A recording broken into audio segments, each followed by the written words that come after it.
Yes, good morning student. आज हम start कर रहे हैं डी ब्लॉक एलिमेंट की प्रॉपर्टीज, जिसमें हमने कल दो प्रॉपर्टीज को डिस्कस किया था।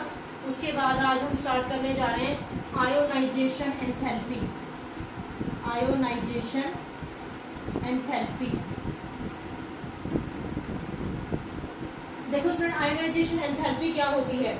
आयोनाइजेशन एंथैल्पी क्या होती है? The minimum amount of energy that is required to lose the electron to form the gases neutral atom. यानी कि जब इलेक्ट्रॉन को लूज करने के लिए जो एनर्जी की रिक्वायरमेंट होती है उसे हम क्या कहते हैं? आयोनाइजेशन एंथैल्पी कहते हैं। हमने स्टडी किया था कि जब हम लेफ्ट टू राइट मूव करते हैं, लेफ्ट टू राइट मूव करते हैं पीरियोडिक टेबल में, तो आयोनाइजेशन एंथैल्पी क्या होती है? इंक्रीज होती है। Left to right ionisation enthalpy increases. क्यों इंक्रीज होती है? क्योंकि साइज क्या होता है? डिक्रीज होता है। Because size decreases, size decrease होता है। और न्यूक्लियर चार्ज में क्या होता है? इंक्रीज होता है। And increase in nuclear charge, increase in nuclear charge takes place. ठीक है, न्यूक्लियर चार्ज क्या हो जाता है? बढ़ जाता है। समझ में आया? क्या कर रहे थे अभी तक हम कि आयोनाइजेशन एंथैल्पी जो है वो इंक्रीज होती है when we move toward the periods, यानी कि लेफ्ट टू राइट अगर हम मूव करते हैं। क्यों होती है? क्योंकि साइज क्या होता है? डिक्रीज होता है। साइज के डिक्रीज होने से न्यूक्लियर चार्ज क्या होता है? इंक्रीज हो जाता है। तो देखिए स्टूडेंट, अगर हम यहाँ पर लेफ्ट टू राइट की ही बात कर रहे हैं, क्योंकि ट्रांजिशन एलिमेंट कल हमने स्टडी किए थे, हमारे पास 4 ट्रांजिशन सीरीज थी, फर्स्ट ट्रांजिशन, सेकंड, थर्ड। तो हम जो है ट्रांजिशन एलिमेंट को कॉलम्स में स्टडी नहीं करते, ग्रुप वाइज स्टडी नहीं करते, हम पीरियड वाइज उनको क्या करते हैं? स्टडी करते हैं। तो देखिए जो है when we move from left to right, then ionisation energy क्या हो जाती है? इंक्रीज हो जाती है। रीजन हमने यहाँ पर बता दिया। तो स्टूडेंट, ये एस के कंपैरेटिवली जब हम इसका एस और पी ब्लॉक के साथ कंपैरिजन करते हैं, तो ये जो एस के कंपैरेटिवली जो है इनकी आयोनाइजेशन एनर्जी क्या होती है? ज्यादा होती है। क्या होती है? In comparison of s block, d block elements have higher ionisation energy. ज्यादा एनर्जी होती है, लेकिन पी के कंपैरेटिवली क्या होती है? कम होती है। And less ionisation energy than p block element, ठीक है। पी ब्लॉक एलिमेंट्स के कंपैरेटिवली इनकी जो आयोनाइजेशन एनर्जी होती है वो क्या होती है? कम होती है। समझ में आ गया स्टूडेंट? आयोनाइजेशन एंथैल्पी का कंसेप्ट क्लियर हो गया। अब चलते हैं हम ऑक्सीडेशन स्टेट पर। जो नेक्स्ट प्रॉपर्टी हमारे पास है वो क्या है? Oxidation state. अब देखो स्टूडेंट, ऑक्सीडेशन स्टेट शो करते हैं, ये वेरिएबल ऑक्सीडेशन स्टेट शो करते हैं। ट्रांजिशन एलिमेंट्स क्या शो करते हैं? वेरिएबल ऑक्सीडेशन स्टेट को शो करते हैं। यानी कि ये +2 से लेकर +7 तक ऑक्सीडेशन स्टेट शो करते हैं। आपको पता है कि ऑक्सीडेशन स्टेट क्यों कब शो की जाती है? जब d ऑर्बिटल और s ऑर्बिटल में एनर्जी लेवल क्या होता है? कम होता है। तो आसानी से इलेक्ट्रॉन s से किस में जा सकते हैं? d में जा सकते हैं। तो जब s से इलेक्ट्रॉन d में जा सकते हैं तो वहां पर क्या होता है? वहां पर वेरिएबल ऑक्सीडेशन स्टेट जो है वो ट्रांजिशन एलिमेंट शो करते हैं। तो स्टूडेंट आप यहाँ पर लिखेंगे transition elements shows variable oxidation state, variable oxidation state. ठीक है। जनरली +2 to +7, +2 to +7 तक ये ऑक्सीडेशन स्टेट शो करते हैं। ठीक है, समझ में आया? अब क्यों करते हैं? रीजन आपसे पूछा जाएगा कि why transition elements show variable oxidation state. तो रीजन क्या देंगे आप? रीजन आप देंगे डी और एस ऑर्बिटल में जो एनर्जी डिफरेंस है वो क्या है? कम है। तो आप यहाँ पर देंगे reason due to less energy difference between n-1d and ns orbital. ठीक है, किसमें एनर्जी डिफरेंस कम है? n-1d और ns ऑर्बिटल में जो है कम एनर्जी लेवल डिफरेंस होने की वजह से आसानी से इलेक्ट्रॉन s से जो है वो d में मूव कर सकते हैं।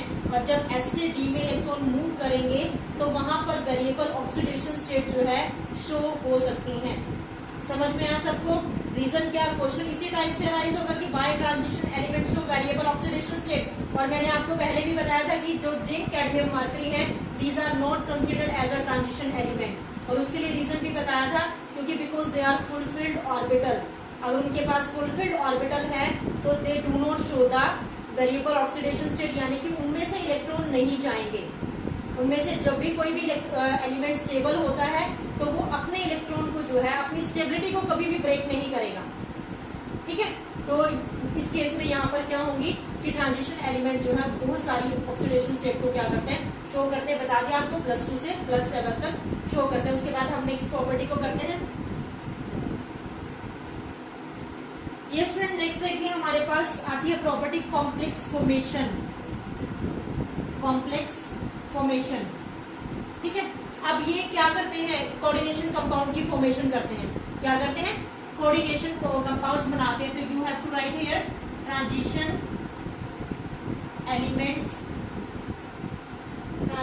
Elements form complex compound. You can write here coordination compound, complex compound और कोऑर्डिनेशन कंपाउंड।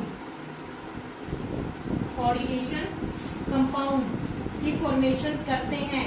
अब रीजन क्या है, क्यों बनाते हैं ये? एक तो देखिए स्टूडेंट, इनका जो साइज होता है वो स्मॉल साइज होता है और हाई चार्ज होता है। फर्स्ट रीजन क्या लिखेंगे? Small size.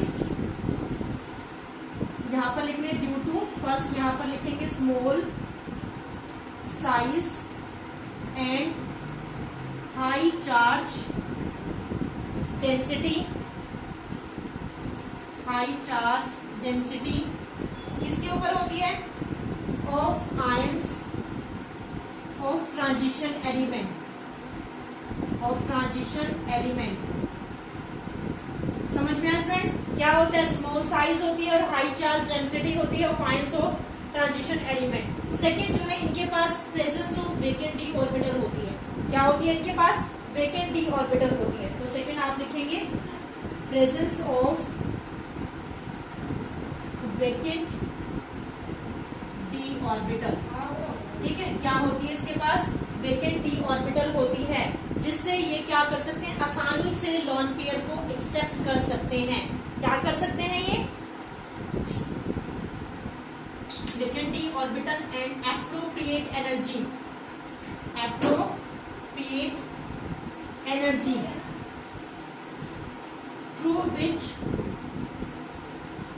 through which they can accept easily lone pair of electron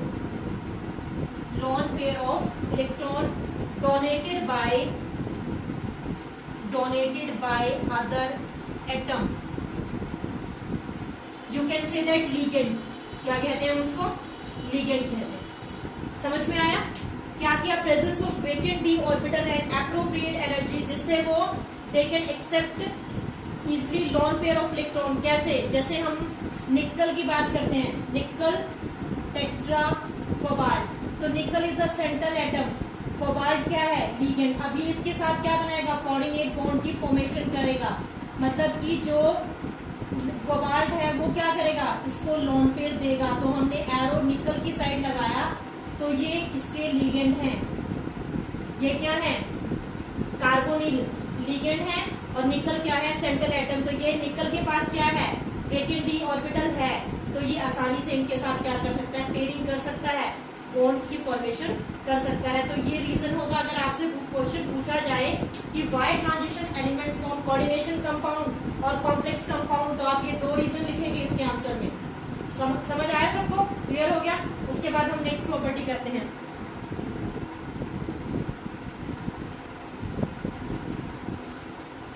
yes friend, next topic हमारे पास आता है coloured compound. Coloured compound.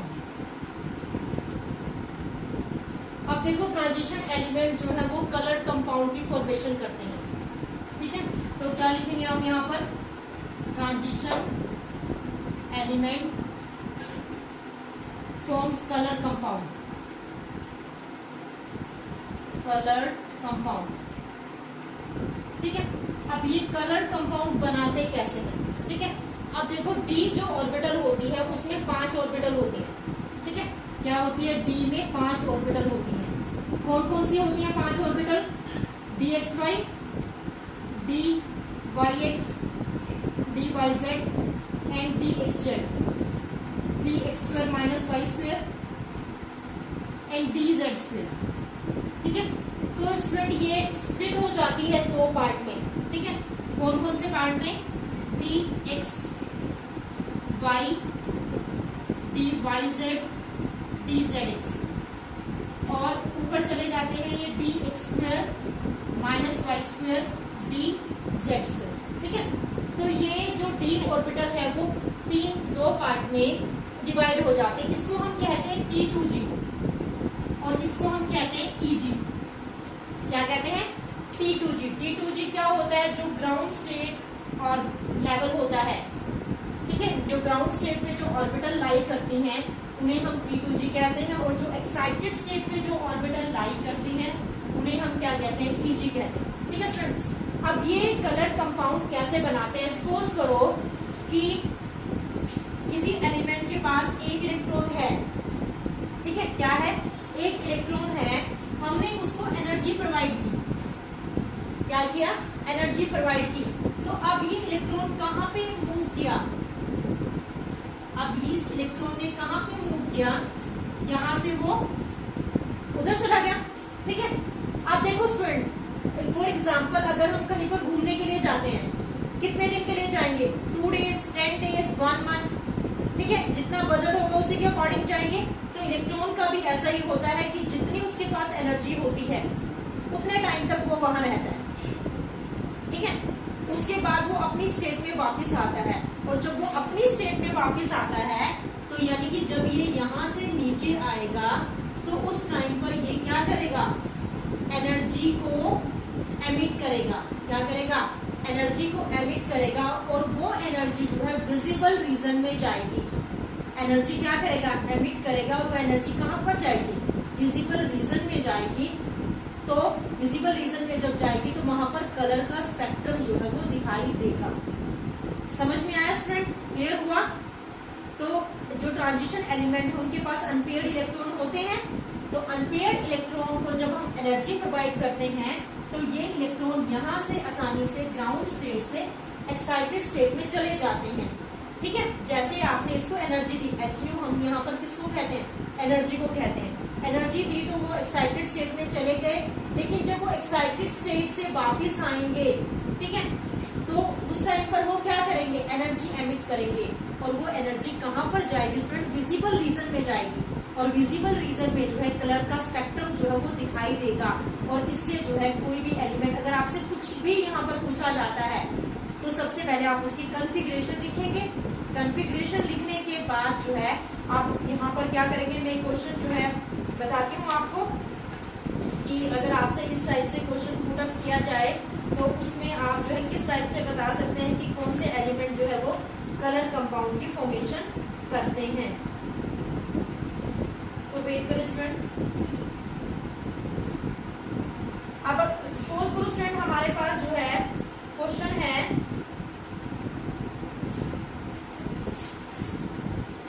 Scandium H2O, या और एग्जाम्पल ले लो, कॉपर ले लो यहाँ पर, ठीक है। कॉपर ले लो, कॉपर H2O4 2 नेगेटिव, ठीक है। ये कंपाउंड दे दिया हमें, कॉपर 4 लिगेंड के साथ सराउंडेड है। कितने लिगेंड के साथ सराउंडेड है, 4 लिगेंड के साथ सराउंडेड है, ठीक है। यानी कि जो इसके ऊपर चार्ज होता है वो 0 होता है। कितना होता है, चार्ज 0 होता है। तो यानी कि हमने यहाँ से x + 0 = -2 कितना प्लस जीरो, जितना भी चार्ज होगा वो क्या होगा, इक्वल टू में होगा, यानी कि कॉपर के ऊपर कितना चार्ज आ गया, 2 नेगेटिव चार्ज आ गया। कितना चार्ज आ गया इसके ऊपर, 2 नेगेटिव चार्ज आ गया। तो आप क्या करेंगे, इसकी कॉन्फ़िगरेशन को यहाँ लिखेंगे, जितने इलेक्ट्रॉन इसके पास हैं अनपेयर्ड इलेक्ट्रॉन, उनको अनपेयर्ड इलेक्ट्रॉन को फिल करेंगे, उसके बाद उसको एक्साइटेड स्टेट में क्या कर देंगे, मूव करा देंगे जो अनपेयर्ड इलेक्ट्रॉन है। ठीक है, अब जब वो मूव करेंगे, जब वो वापस आएंगे तो वहां पर क्या होगा, कलर का स्पेक्ट्रम जो है शो होगा। स्कैंडियम के लिए आप ले सकते हैं, मैं आपको स्कैंडियम का एग्जांपल बताती हूँ। जैसे आपने स्कैंडियम की कॉन्फ़िगरेशन लिखी, ठीक है, अब स्कैंडियम की कॉन्फ़िगरेशन लिखते तो 1s2 2s2 2p6 3s2 3p6 और 4s2 3d1। अब डी में क्या है, एक इलेक्ट्रॉन है, डी में कितना है, एक इलेक्ट्रॉन है, तो ये एक इलेक्ट्रॉन कहाँ गया, एनर्जी एब्जॉर्ब की, एक्साइटेड स्टेट में चला गया, फिर दोबारा से किसमें आ गया, अपनी स्टेट में वापस आ गया। तो इस टाइप से जो है ट्रांजिशन एलिमेंट क्या करते हैं, कलर कंपाउंड की फॉर्मेशन। रीजन आप यही बताएंगे, व्हेन इलेक्ट्रॉन जो है क्या बताएंगे कि जब इलेक्ट्रॉन जो है, when electron absorb energy then they move ground state to excited state, when they come back they emit energy and this energy goes into the visible region. तो इसलिए ये क्या शो करते हैं, कलर कंपाउंड की formation show करते हैं। Note down कर ले स्टूडेंट, मोस्ट इंपॉर्टेंट टॉपिक है। नेक्स्ट हमारे पास आता है magnetic properties. Magnetic properties, option magnetic properties में हमारे पास या तो पैरामैग्नेटिक होगा या डायमैग्नेटिक होगा। अब जो ट्रांजिशन एलिमेंट है उनके पास अनपेयर्ड इलेक्ट्रॉन होते हैं, इसका मतलब वो कौन सा बिहेवियर शो करते हैं, पैरामैग्नेटिक बिहेवियर को शो करते हैं। ठीक है, तो हम क्या बताएंगे कि जो ट्रांजिशन एलिमेंट है उनके पास कंटेन वन और मोर अनपेयर्ड इलेक्ट्रॉन। ठीक है, तो उनकी जो मैग्नेटिक जो है वो क्या है, कॉम्प्लेक्सेस आर जनरली पैरामैग्नेटिक। तो लिखेंगे यहाँ पर transition elements, transition elements generally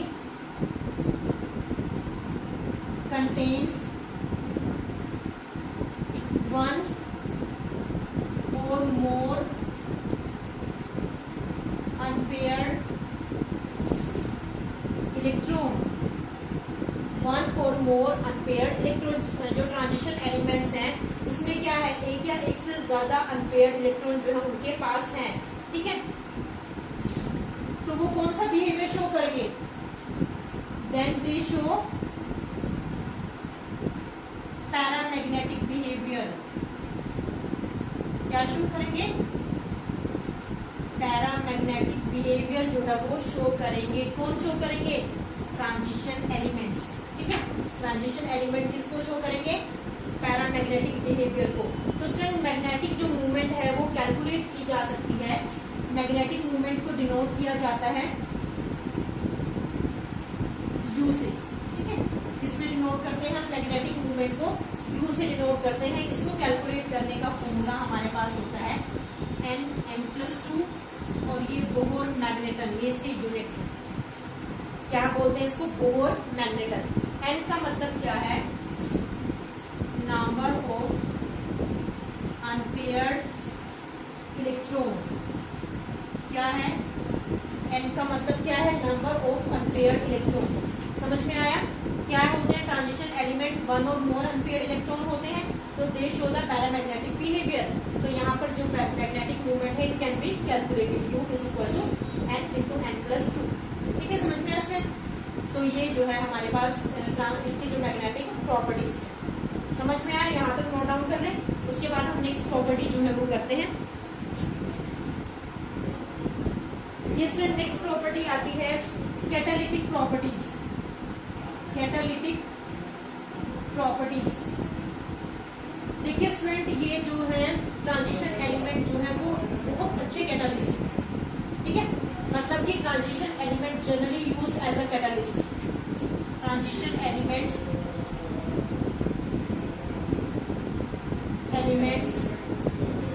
generally use as catalyst. ठीक है, ये किसकी तरह बिहेव करते हैं, कैटालिस्ट की तरह बिहेव करते हैं। फॉर एग्जाम्पल, आयरन को हम यूज करते हैं हैबर प्रोसेस में। किसमें यूज किया जाता है स्टूडेंट, हैबर्स प्रोसेस में, अमोनिया को मैन्युफैक्चर करने में। जैसे 2 2NH3। तो यहाँ पर हमने क्या यूज किया था, आयरन, और यहाँ पर जो प्रमोटर यूज किया था वो क्या किया था, मोलिब्डेनम। तो दैट इज आयरन जो है वो डी ब्लॉक का एलिमेंट है, ट्रांजिशन एलिमेंट है, तो that is a good catalyst. ठीक है, उसके बाद फ्रेंड हमारे पास जो है SO2 को SO3 में, SO2 को जब किसमें चेंज करते हैं, ऑक्सीडेशन करते हैं। ठीक है, ऑक्सीडेशन करते हैं किसकी, SO2 की, oxidation of SO2 into SO3। तो यहाँ पर यूज होता है V2O5 यानी कि वेनेडियम पेंटाऑक्साइड, और जो वेनेडियम है वो क्या है, ट्रांजिशन एलिमेंट्स। तो समझ में आया फ्रेंड, ट्रांजिशन एलिमेंट जो है वो अच्छे कैटलिस्ट हैं, that is a good catalyst, इसलिए ये जो है बहुत सारी रिएक्शंस में जो है हम इसका यूज करते हैं। समझ में आ गया स्टूडेंट, प्लैटिनम है, प्लैटिनम हाइड्रोजनेशन रिएक्शन में यूज किया जाता है। तो ये जो कैटलिस्ट है वो बहुत सारी रिएक्शंस में जो है वो यूज होते हैं, तो इसका मतलब ये क्या है, बहुत अच्छे कैटलिस्ट हैं। नेक्स्ट हम बात करते हैं इंटरस्टिशियल कंपाउंड।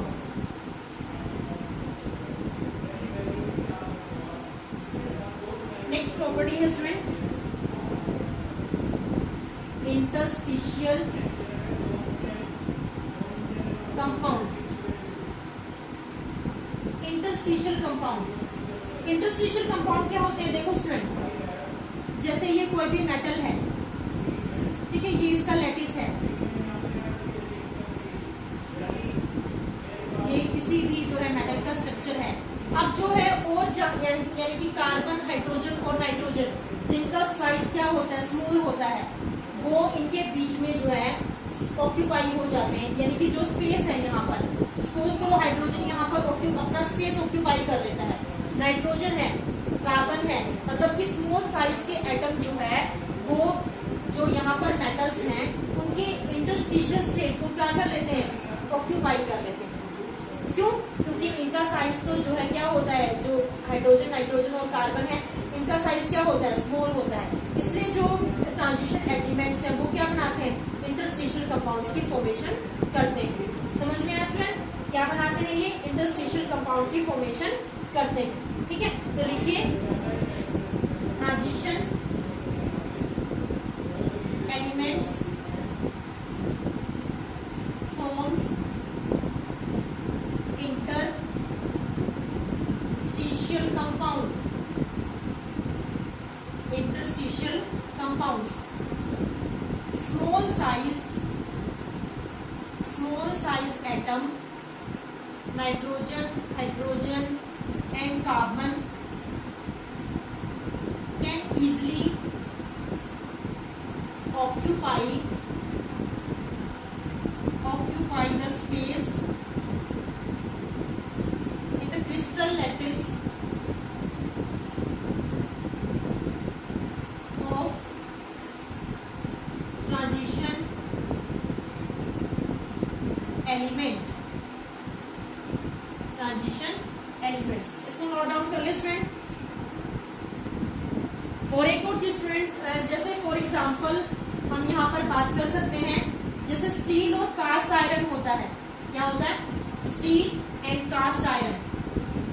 ठीक है, स्टील एंड कास्ट आयरन, तो स्टील एंड कास्ट आयरन जो है वो हार्ड होते हैं, steel and cast iron are hard due to addition of carbon in their interstitial site,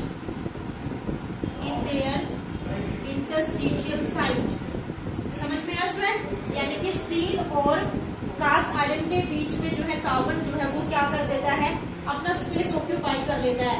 और एक चीज स्टूडेंट, जब ये जो आते हैं ना स्मॉल साइज के एटम इंटरस्टिशियल साइड को ऑक्यूपाई करते हैं, इंटरस्टिशियल साइड का स्पेस लेते हैं, उससे ये क्या करते हैं कि मैलेबिलिटी जो है, तो मैलेबिलिटी और डक्टिलिटी को तो ये कम कर देते हैं, यानी कि जो मेटल की मैलेबिलिटी और डक्टिलिटी होती है वो कम हो जाती है, लेकिन इनकी टेंसाइल स्ट्रेंथ यहाँ पर बढ़ जाती है। क्या कर देते हैं, टेंसाइल स्ट्रेंथ को जो है वो इंक्रीज कर देते हैं और मैलेबिलिटी और डक्टिलिटी को क्या कर देते हैं, कम कर देते हैं। समझ में आया स्टूडेंट, तो इसलिए अगर आपसे पूछा जाए कि क्यों हार्ड होते हैं कास्ट आयरन और स्टील, तो क्योंकि उसमें जो है कार्बन जो है वो इंटरस्टिशियल साइड को ऑक्यूपाई कर लेता है। समझ में आया स्टूडेंट, क्लियर है सबको? इंटरस्टिशियल कंपाउंड का टॉपिक अच्छे से क्लियर हो गया, सबको समझ में आ गया? कोई भी मेटल है तो these are the interstitial sites. तो कोई भी जो है कार्बन, कोई भी स्मॉल साइज का एटम जो है स्पेस को क्या कर लेता है, ऑक्यूपाई कर लेता है। For example nitrogen, hydrogen, carbon can occupy the interstitial site. ठीक है, can occupy the interstitial site. You can say that इस टाइप से भी आप कह सकते हैं, जैसे हमारे पास इस टाइप से भी स्ट्रक्चर हो सकता है। ठीक है, तो ये हमारे पास जो है मेटल की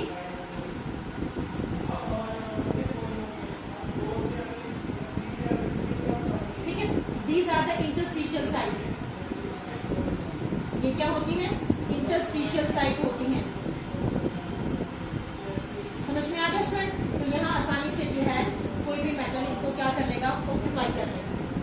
ठीक है, समझ में? कोई भी स्मॉल साइज का atom it can occupy the space. Is that clear to everyone? उसके बाद हम नेक्स्ट प्रॉपर्टी को करते हैं, इसको नोट डाउन कर लें स्टूडेंट। ये स्टूडेंट लास्ट प्रॉपर्टी हमारे पास आती है एलोइज फॉर्मेशन। एलोइज फॉर्मेशन, ठीक है। आप देखो स्टूडेंट, ये जो है ट्रांजिशन एलिमेंट जो है वो एक दूसरे मेटल के साथ मिलकर क्या बनाते हैं, एलोइज बनाते हैं। ठीक है, क्यों बनाते हैं? क्योंकि ऑलमोस्ट इनके सिमिलर साइज होते हैं। ठीक है, तो आप क्या लिखेंगे यहाँ पर? Transition elements forms एलोइज with each other because they have similar size। और इससे क्या होता है स्टूडेंट, एलोइज जो बनते हैं उससे क्या होता है, डक्टिलिटी भी इंक्रीज होती है, मैलेबिलिटी भी इंक्रीज होती है, और साथ में टेंसाइल स्ट्रेंथ भी क्या होती है, हाई होती है। जैसे कि जो क्रोमियम है, वेनेडियम है, या और भी टंगस्टन है, मॉलिब्डेनम है और मैग्नीज है। ठीक है, फॉर एग्जांपल, और इससे उनका मेल्टिंग और बॉइलिंग पॉइंट भी क्या हो जाता है, हाई हो जाता है। ठीक है, फॉर एग्जांपल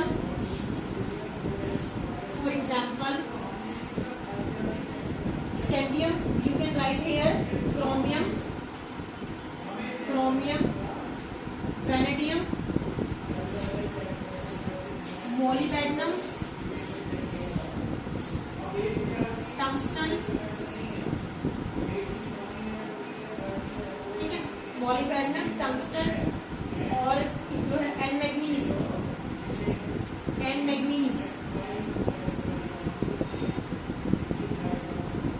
ठीक है, मैग्नीज जो है वो किस लिए यूज किए जाते हैं, are used for the production of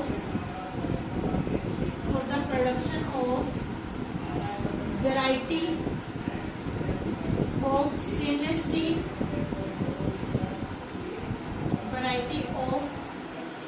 steel, और किसमें यूज किया जाता है, ये एग स्टील, सिंपल जो स्टील आती है, या फिर स्टेनलेस स्टील को बनाने में भी हम इसका क्या करते हैं। और स्टूडेंट आपको पता है कि जो ब्रास और ब्रोंज होते हैं उनको बनाने में भी इसका यूज किया जाता है। आपको पता है कि ब्रास के अंदर जो मिक्सचर होता है वो कॉपर जिंक का होता है। ब्रास किसका कॉम्बिनेशन होता है, कॉपर प्लस जिंक। और ब्रोंज में क्या होता है, स्टूडेंट बताएंगे, ब्रोंज में क्या होता है, कॉपर और टिन। क्या होता है, कॉपर और टिन। तो ये स्टूडेंट इसको बनाने में भी यूज किए जाते हैं। आपको पता है कॉपर जो है वो क्या है, ट्रांजिशन एलिमेंट है, जिंक भी क्या है, ट्रांजिशन एलिमेंट। ठीक है, तो ये आपस में ही मिलकर क्या बनाते हैं, एलोइज की फॉर्मेशन करते हैं। सबको समझ में आया? तो ये स्टूडेंट हमारे पास थी इसकी फिजिकल एंड एटॉमिक प्रॉपर्टीज। कल हम नेक्स्ट टॉपिक के साथ मिलते हैं। Thank you.